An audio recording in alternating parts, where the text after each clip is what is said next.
It's 6:15 in the evening, and Bean is standing very still in the cereal aisle of a grocery store. He isn't looking at cereal. He hasn't looked at cereal once. He's looking at the end of the aisle, where about 40 feet away, someone he knows is picking up a box of pasta. It's not someone he dislikes.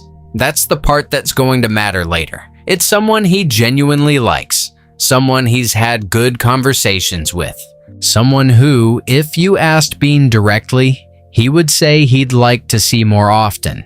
And Bean is about to turn around and walk the entire length of the store in the opposite direction so that he doesn't have to say hello. He'll take the long way past frozen foods, loop around the back, and come out near the registers. It'll add 4 minutes to his shopping. He'll do it without hesitating. And about 90 seconds later, standing safely in an empty aisle, he's going to feel something that confuses him every single time. Relief. Real, physical relief. And then, about a minute after that, something much worse. If you've ever done this, crossed a street, taken a different hallway, waited in your car until someone went inside, you already know this exact sequence. And you've probably decided it means you're antisocial, or cold, or that something is wrong with the way you're built. It doesn't mean any of that. And by the end of this, you're going to understand exactly what just happened in that aisle, why it will probably happen again, and why the version of you that decided next time, I'll just say, hi, keeps losing. Let's slow the whole thing down because it happened in about 4 seconds and there was a lot inside it. Second one, Bean sees them. Recognition. Nothing complicated. Second two, something in him tightens. Not fear exactly, more like a sudden weight arriving. A calculation starting. Second three, without deciding anything, his body is already turned about 15 degrees away. Second four, he's walking. The decision is made. He never actually made it. That's worth sitting with. Bean did not stand there and weigh his options. He did not think, should I say hello or should I avoid this? The turn happened first, and the reasons arrived afterward to explain it. And the reasons were excellent. They always are. They're probably in a hurry. I'd be interrupting. It's been a while. It would be awkward. I look terrible today. We'd run out of things to say after 30 seconds. Every one of those is plausible. Not one of them is why.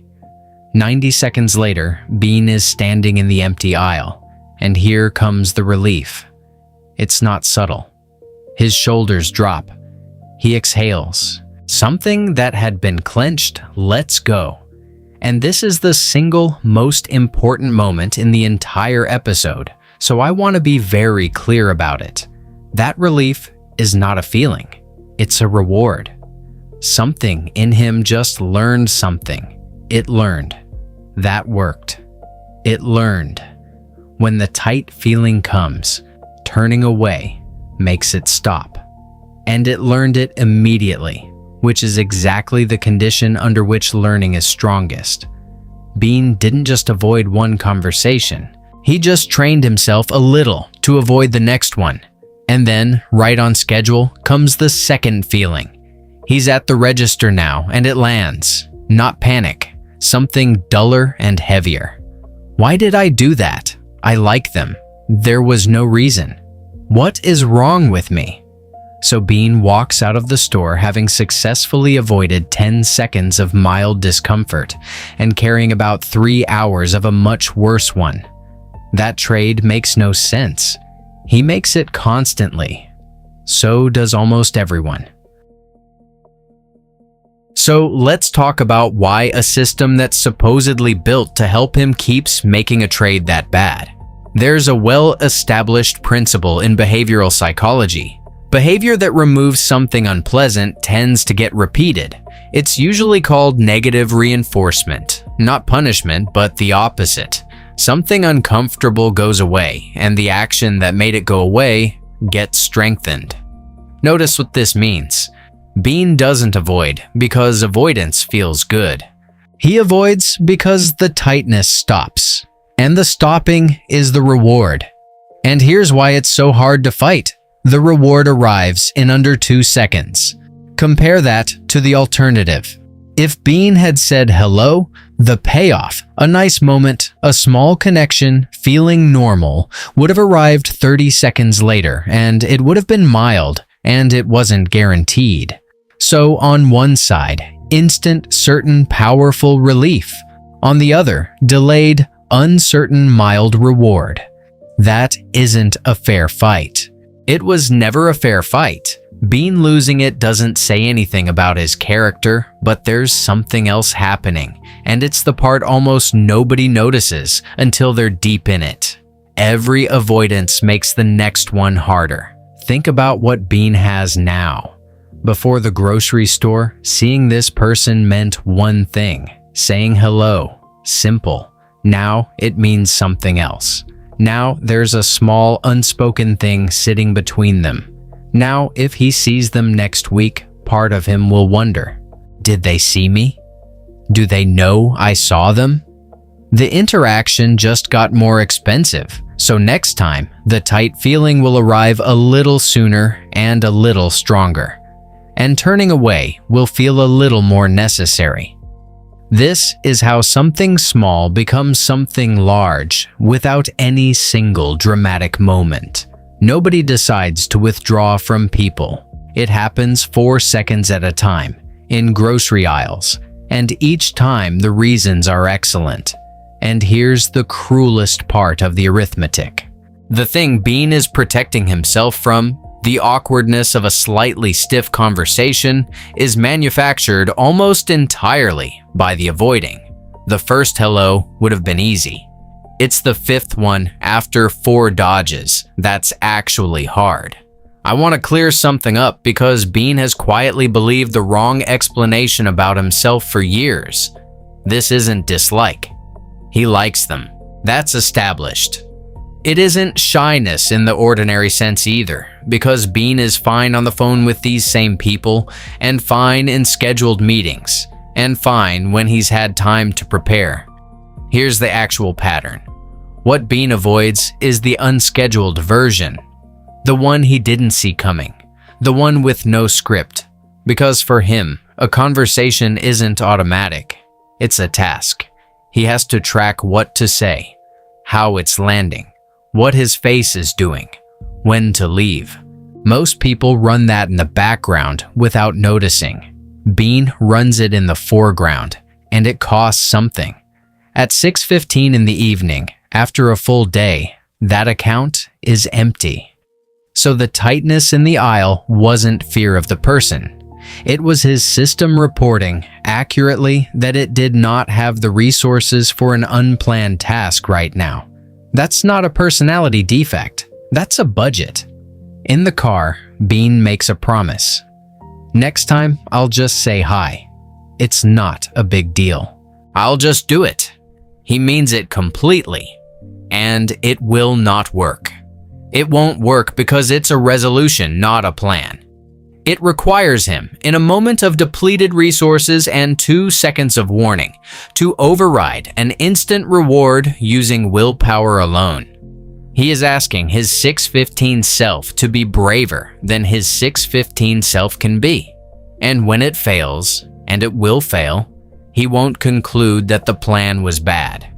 He'll conclude that he is bad, which adds shame to the next encounter, which makes the tightness stronger, which makes avoiding easier. The promise doesn't just fail, it makes things worse. So a week later, Bean tries something different. And it's going to sound almost insultingly small. He decides that the next time this happens, he doesn't have to have a conversation. He has to do one thing: make eye contact, nod, and keep walking. That's it. 2 seconds. No talking. No stopping.